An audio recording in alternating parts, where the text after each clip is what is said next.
Welcome back to Happy Bake Day. My name is Amanda and today we are making the best, creamiest Basque burnt cheesecake. Let's get started. For this recipe, we're going to need a large bowl, and in that you're going to combine 1 3/4 cups of your granulated sugar, half a teaspoon of salt, and 40 ounces of cream cheese. Use a hand mixer to mix it well together, and you want your cream cheese to be nice and soft. The soft cream cheese makes this really easy to mix together and it'll combine quickly, and you want this to mix so it's nice and fluffy.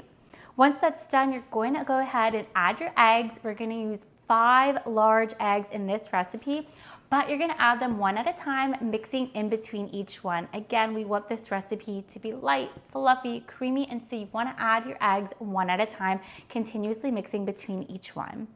After that, you're going to add in your vanilla bean paste, 1 teaspoon of that, as well as 2 cups of heavy whipping cream.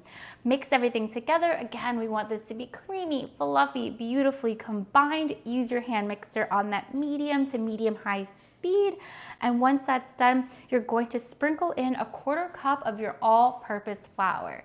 This time, you're going to continue to use your hand mixer, but you're going to do it on a low speed. Mix together nice and slow. Low and slow is the name of the game this time, until a beautiful batter forms.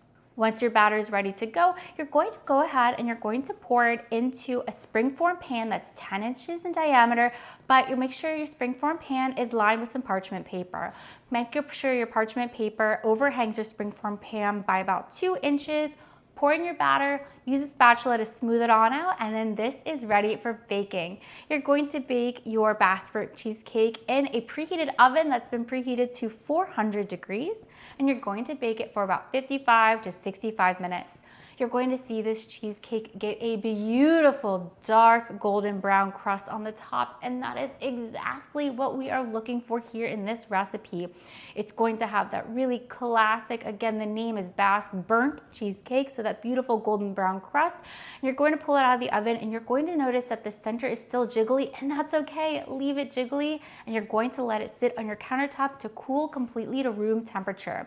Now, unlike a traditional cheesecake, a New York style cheesecake that's chilled in the refrigerator, this cheesecake is actually enjoyed nice and warm at room temperature. So once it's cooled down in about 2 to 3 hours, you can go ahead and dive right in. Thanks again for joining me today on Happy Bake Day, making our beautiful Basque burnt cheesecake. Don't forget to like the video, subscribe to the channel, and check out my other awesome videos.